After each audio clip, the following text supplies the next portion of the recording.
Your manifestation is not failing because the law does not work.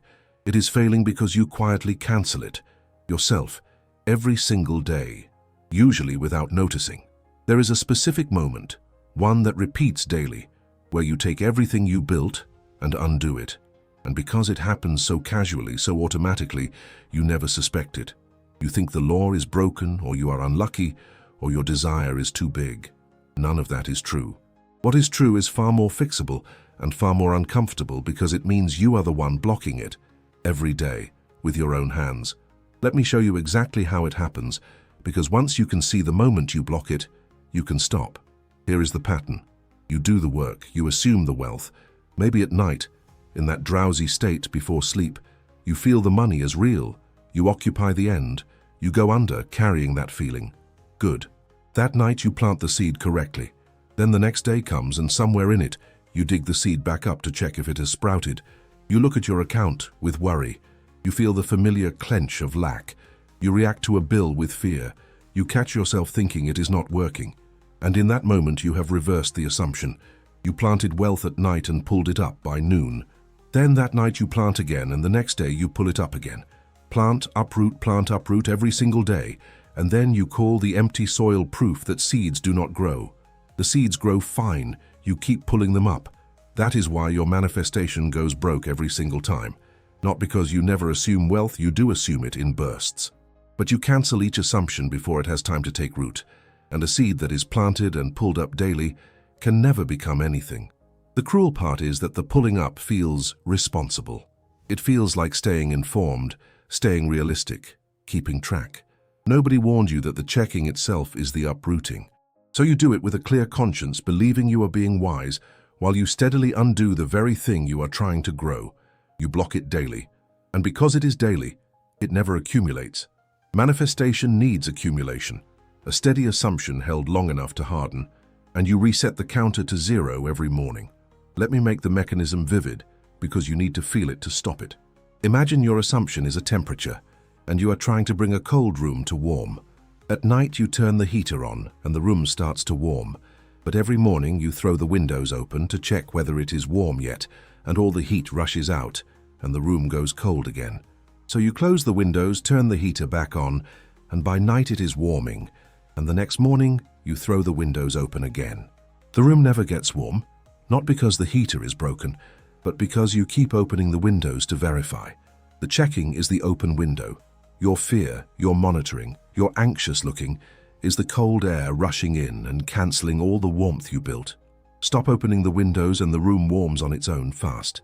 Now let me get specific about the exact forms the window opening takes, because it disguises itself well. The first is the balance check done in a spirit of anxiety. You open your banking app, not out of neutral need, but to see if the manifestation worked, and the number you find, if it is not what you hoped, hits you with a wave of lack that erases hours or days of built-up assumption. The number itself is neutral. Your reaction to it is the damage. Someone who had truly assumed wealth could look at a low number and feel nothing, because they know it is the old echo. But you look at it and flinch, and the flinch is the reset. Every anxious balance check is a window thrown wide open. The second form is the mental math of despair. You lie there or you sit there and you run the numbers. Rent is this, the bill is that.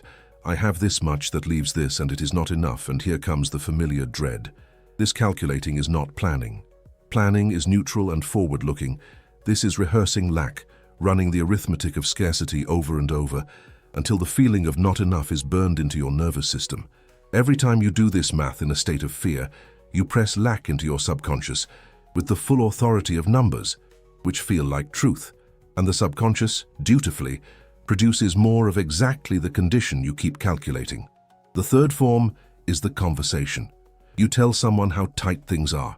You vent about money. You process your manifestation struggle out loud. Each of these is a public performance of lack, spoken with emotion, and speaking with emotion is one of the most powerful ways to press an assumption in deep. You would never say out loud, with feeling, that you are wealthy, because it would feel like a lie. But you say out loud with feeling that you are broke and struggling constantly, because it feels like honesty. And the law does not care which one feels honest. It responds to the assumption you keep vocalizing, and you keep vocalizing lack. Every money complaint is a window opened, heat rushing out. The fourth form is the most invisible of all, the low-grade background worry that hums under your whole day. Not a dramatic panic, just a constant faint tension around money, a slight bracing, a subtle sense that something is wrong and unsafe. That baseline anxiety is worse than the dramatic moments because it never switches off. The balance check is a single window opened and closed. The background worry is a window that stays open all day, a permanent draft of cold air quietly cancelling every warm assumption the moment you make it. Most people who fail at manifestation are not failing because of big, dramatic doubt. They are failing because of this constant low hum of financial unsafety that they have carried so long they no longer even notice it. It has become the wallpaper of their inner life. So the question becomes, how do you stop opening the windows? And the answer is not to force the room warm by sheer effort. You cannot affirm your way to wealth while you keep throwing the windows open, no matter how good your affirmations are. The answer is to close the windows and keep them closed long enough for the heat to build, which means in practice, you have to change your relationship to the outer evidence. You have to reach a point where the number in your account, the bill on the table, the current state of your finances, no longer has the power to reset your inner state. That is the whole skill, not producing more warmth, stopping the heat loss, sealing the room. Here is how you begin to seal it. The first move is to decide in advance how you will respond to contradicting evidence before it appears, because it will appear. The old reality is still arriving, still echoing back your former assumptions, and it will keep showing you lack for a while even after you change. If you have not decided in advance how to meet that, it will catch you off guard, and you will react with fear, as you always have. So decide now. When I see a low number, I will think, that is the old echo, not the new order, and I will feel nothing. When a bill arrives, I will think, of course, the past is still being delivered. It does not touch what is coming. You rehearse that response until it becomes automatic, so that when the contradiction hits, you meet it with the prepared calm instead of the old panic. The prepared calm keeps the window shut. The second move is to starve the background worry of its fuel. That constant low hum feeds on attention and rehearsal. Every time you let your mind drift into money anxiety and you follow it, you feed it. Every time you catch it and redirect, you starve it. You will not erase it in a day, but you weaken it every time you refuse to follow the anxious thought into its spiral. When you notice the clench, you do not fight it. You simply do not feed it. You turn your attention gently and on purpose to the felt sense of being provided for, of enough, of ease. You are not lying. You are choosing which inner channel to amplify. Starve the worry, feed the ease, and over days the background hum quiets and the permanent draft finally stops. The third move is to change what you do in the reset moment itself. Right now, when you catch yourself having blocked it, having checked and flinched and felt the lack, you probably spiral further, adding frustration at yourself on top of the fear, deepening the whole thing. Instead, in that moment, you do an immediate correction. You catch it and you gently replant. No, you say inwardly, that was the old reaction. And here is the truth, the money is mine, it is handled. I am provided for, and you return to the calm of the end. You do not let a single reset stand. You correct it on the spot. Over time, the corrections get faster, and eventually you catch the block before it even completes, and then you stop blocking altogether. The daily uprooting ends, and for the first time, the seed stays in the ground. Let me be honest about why this is hard. Because if I pretend it is easy, you will fail and blame yourself. It is hard because the checking, the worrying, the calculating, the complaining are not random habits. They are the behavior of an identity, the identity of a person who does not have enough.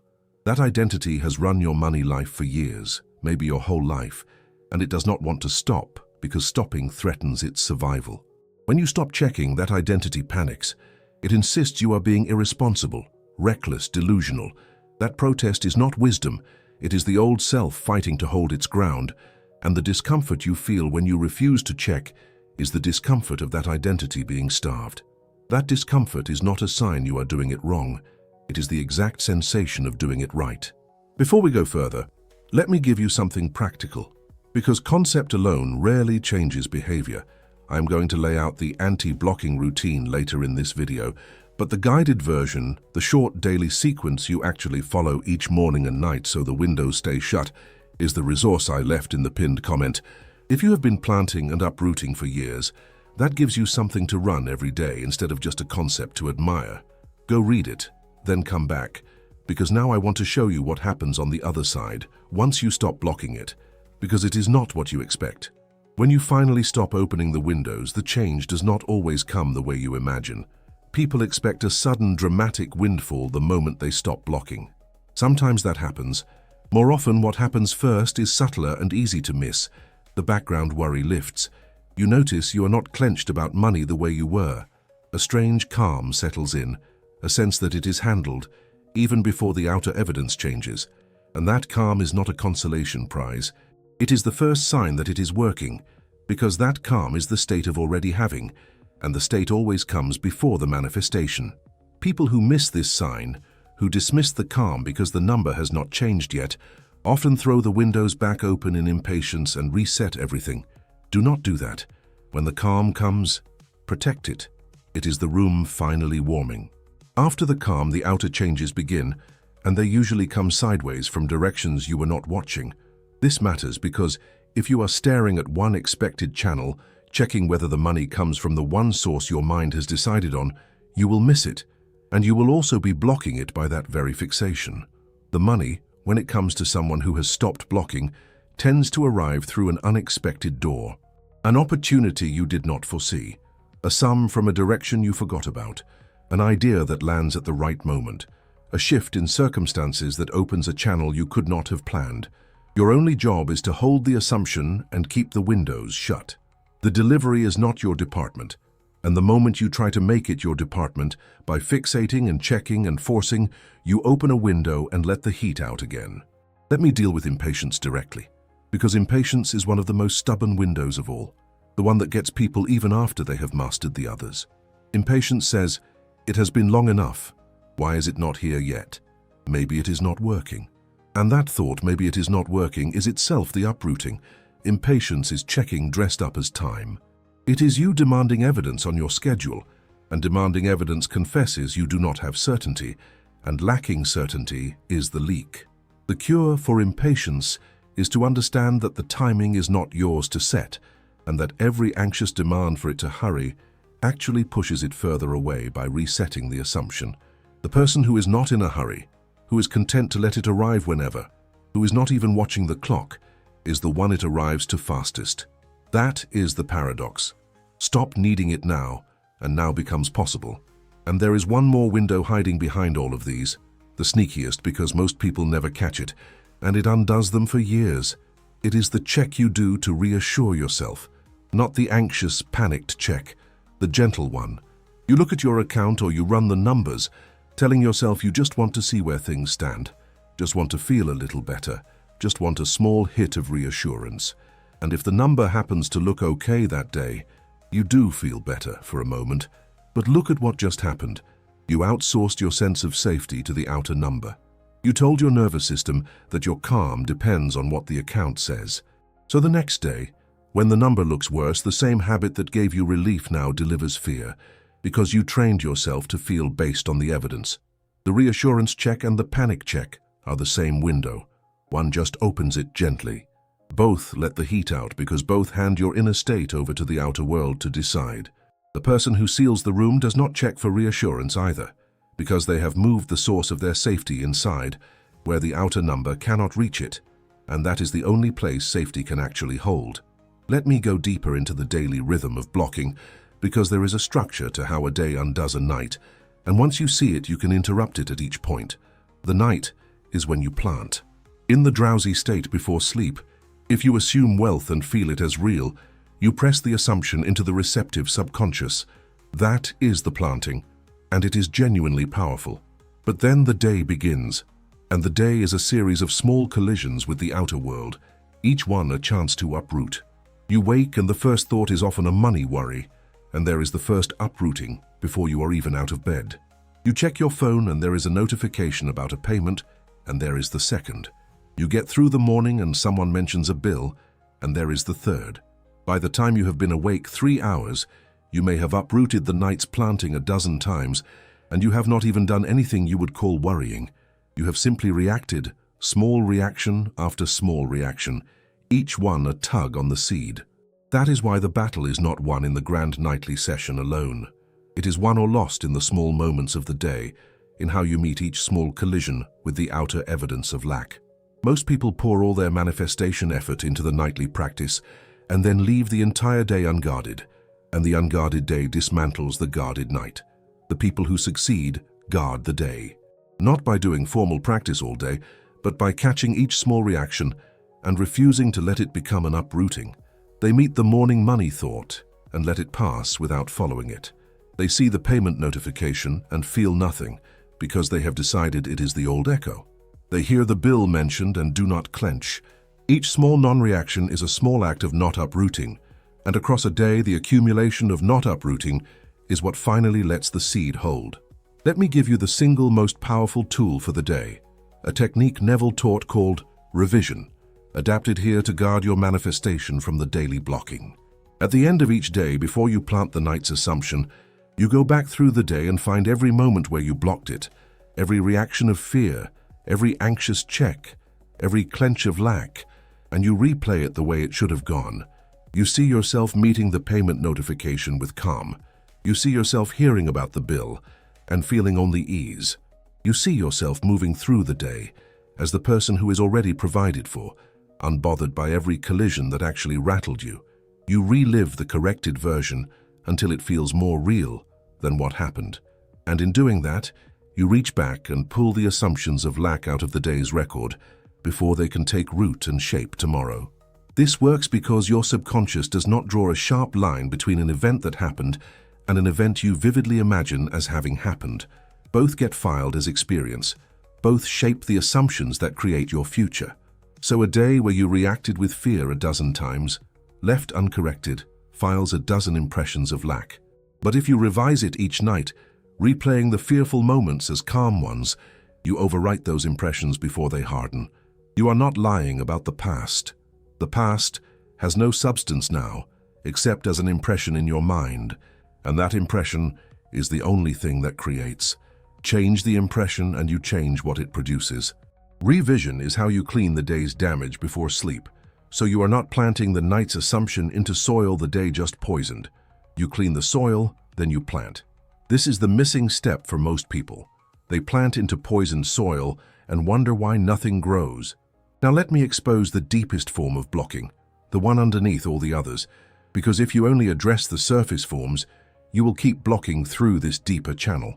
The deepest block is your identity, your settled sense of who you are and what your life is like.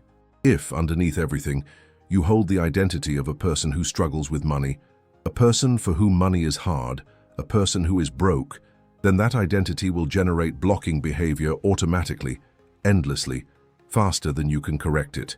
You will check because a broke person checks. You will worry because a broke person worries. You will clench at bills because that is what someone with a struggling money identity does. The surface behaviors are just the identity expressing itself, and you cannot permanently stop the surface behaviors while the identity that generates them stays intact. You have to change the identity itself. Changing the identity is the real work, and it is done through the same nightly assumption aimed one level deeper. Instead of only assuming a specific sum of money, you assume the identity of a person for whom money is easy, abundant, and handled. In imagination and feeling, you occupy the self who simply is wealthy, not the self who is getting wealthy, but the one who already is as a settled fact of identity. You feel what it is like to be that person, how they move, how they think about money, how unbothered they are, how naturally provided for they feel. And you fall asleep as that person, night after night, until the subconscious accepts the new identity as the truth of who you are. When the identity shifts, the surface behaviors change on their own. You stop checking, not by forcing yourself, but because the person you now are simply does not check. The blocking stops at its source because the identity that generated it has been replaced. Let me describe what it feels like when the identity begins to shift so you recognize it. At first, the wealthy identity feels like a costume, like pretending, like you are wearing someone else's life. That is normal, and it is not a sign of failure. Every new identity feels false before it feels true, because your current identity has the weight of years of repetition behind it, and the new one is fresh and unpracticed. If you keep occupying the new identity nightly despite the falseness, something shifts. One day it feels slightly less like a costume, then it starts to feel like a possibility. Then gradually it starts to feel like you, and the old struggling identity starts to feel like the costume instead.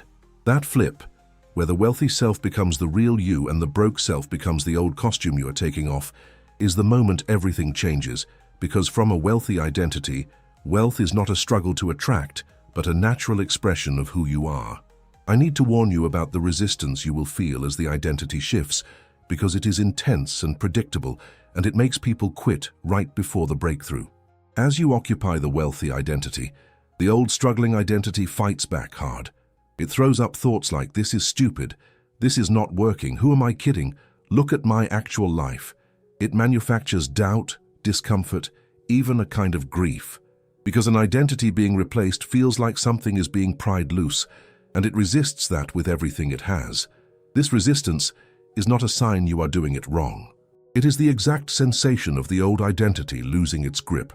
The people who succeed understand this and push through the resistance, holding the new identity precisely when the old one protests loudest. The people who fail read the resistance as evidence and quit, handing the old identity exactly what it wanted, its own survival. When the resistance is loudest, you are closest to the shift. Hold there. Let me give you a clean daily structure that guards both the night and the day, so you have something concrete to do, not just a concept to admire. In the morning, before the world gets to you, take a moment to set the state. Do not check your phone first. Take a breath and occupy briefly the feeling of the provided-for person, setting the tone before the collisions begin. Through the day, run one simple practice, catching each reaction and refusing the uprooting, meeting each collision with the old echo response. That is the past arriving late. It does not touch what is coming. At the end of the day, before sleep, revise, replaying the day's blocking moments as calm ones cleaning the soil. Then plant, occupying the wealthy identity and the specific assumption, falling asleep inside that feeling. Morning state, daily non-reaction, nightly revision, nightly planting. That is the full guard, and it is what stops the daily blocking at every point where it tries to enter. There is one more subtle block I have to name, because it is the most spiritual sounding, and therefore the most disguised. The block of monitoring your own progress in the practice itself. People start doing this work, and then they begin checking whether the work is working, tracking their manifestation, watching for signs, keeping score of whether the assumption is taking hold. And that meta-level checking is just checking one level up, and it uproots just as effectively. You cannot anxiously monitor whether your assumption is working, because the monitoring is itself an assumption that it might not be, which is doubt, which is the leak. You have to do the practice and then release it, including releasing the need to know whether it is working. Trust the mechanism and stop grading your own homework.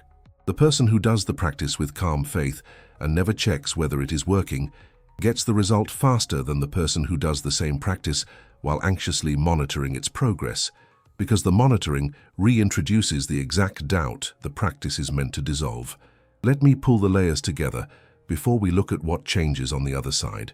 You block your manifestation daily through surface reactions, checking, worrying, calculating, complaining, the reassurance check, and impatience.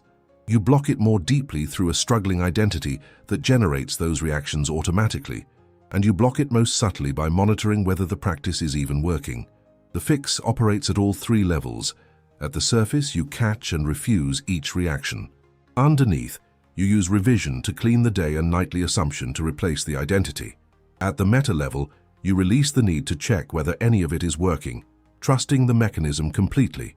Guard all three and the blocking stops, the seed holds, and the manifestation that has been going broke every single day for years finally gets the uninterrupted time it needs to grow. You are not blocked by the universe. You are not too broke, too late, too unlucky. You are blocked by a daily habit of uprooting that you mistook for diligence, and that is the best possible news because it means the block is entirely in your hands, which means it is entirely within your power to remove. The law has been working the whole time. It has been faithfully returning the lack you kept reassuming every day. Give it wealth to return instead. Hold that long enough for it to root, and it will return wealth with the same faithfulness. The mechanism was never against you. You were just feeding it the wrong seed every morning after planting the right one every night. Let me answer the question that is probably forming in your mind: how long? If I stop blocking it, if I actually keep the windows shut and leave the seed in the ground, how long until something happens? And I have to be honest with you, because a dishonest answer would just set you up to start checking again. There is no fixed clock. It depends entirely on how consistently you hold the assumption and how completely you stop the daily uprooting. For someone who seals the room tightly and does not open the windows, the first signs often come quickly, within days, usually as that inner calm settling in before anything outer moves. For someone who seals it most of the time but still cracks a window under stress, it takes longer because every crack lets some heat out and the room has to re-warm. The point is not to get a number from me and then start counting, because counting is impatience and impatience is a window. The point is to stop needing the number. Hold the assumption as though it does not matter when, and the when takes care of itself. There is a strange thing that happens once you truly stop blocking, and I want to name it so you are ready for it. Life gets quiet around money in a way that can feel almost uncomfortable at first, because you are so used to the constant low-grade drama of it. The checking is gone, the worry is gone, the mental math is gone, and into that space comes a kind of stillness that your old identity does not trust, because your old identity confused the drama with being responsible. You might even feel an urge to start worrying again, just to feel normal, just to feel like you are doing something. Recognize that urge for what it is. It is the old identity trying to reopen a window because the warm, still room feels foreign to it. Do not obey it. That uncomfortable stillness is not neglect. It is the sensation of a room that has finally stopped losing heat, and it is exactly the condition the manifestation needs to complete. And when the outer change does come, receive it the right way, because how you receive the first result decides whether it is a one-time event or the beginning of a flow. If money comes, and you grab it with relief and immediately start worrying about whether more will follow, you have just reopened the window and reassumed scarcity in the very moment of receiving. Receive it instead the way someone receives what they always expected. Calm, unsurprised. Of course, more where that came from. That relaxed acknowledgement keeps the room warm and tells reality that this is simply how things are now. The first result is not the finish line. It is the mechanism reporting in, letting you know the windows have finally stayed shut long enough for the warmth to reach the outer world. Treat it as the beginning it is, and the flow continues. Let me name another way of uprooting that almost nobody recognizes, because it disguises itself as enthusiasm. It is telling it too soon. You feel something finally moving. The calm arrives, a small sign appears, and you immediately run to tell someone, to share your progress, to say out loud that it is already working. And the moment you tell it, you have dug up the seed to show it to someone, because telling it early is a form of checking. It is looking into another person's face for confirmation that it is real, and that looking confesses you still doubt. On top of that, the energy that was building in silence disperses the moment you let it out of your mouth. Things that grow in the dark, underground, without witnesses. The seed does not need an audience. It needs covering. Guard what you are building, not out of secrecy, but because every time you expose it to other people's eyes and opinions, you open a window and let the heat escape. Tell it when it is a fact so solid that no face can knock it down, not before. And let me give you a picture of what the arc usually looks like once you truly stop blocking week by week, so you do not misread it. The first week, almost nothing visible happens on the outside, and that is where most people throw the windows open. Do not. What changes first is internal, a smaller nagging around money, a little less clench. In the second week, the calm settles deeper, and the uncomfortable part arrives because your old identity starts to miss the drama and tempts you to worry just to feel normal. If you resist that, in the third and fourth week, the outer world starts to move, almost always sideways, through a door you were not watching. It is not a fixed rule, not a calendar you can demand. It is a rhythm that only shows up once you stop counting the days. But knowing the shape of the arc helps you not quit in week one, which is exactly when the big group always quits. There is a moment I want you to recognize when it comes, because it is the final trap for someone who has already come a long way. It is the first small proof. Rarely does the whole sum arrive at once. Almost always, something small comes first. a little money from an unexpected direction, a number that moves the right way, an opportunity that appears out of nowhere. And here is the danger. Your old mind will look at that small proof and say, "That is not enough, that is not what I asked for, this is not working." If you react that way, you reject the very evidence you asked for and reassume lack at the exact moment of the breakthrough. The one who moves fast does the opposite. They treat that first small proof as confirmation, as the leading edge of the wave, as the mechanism reporting in.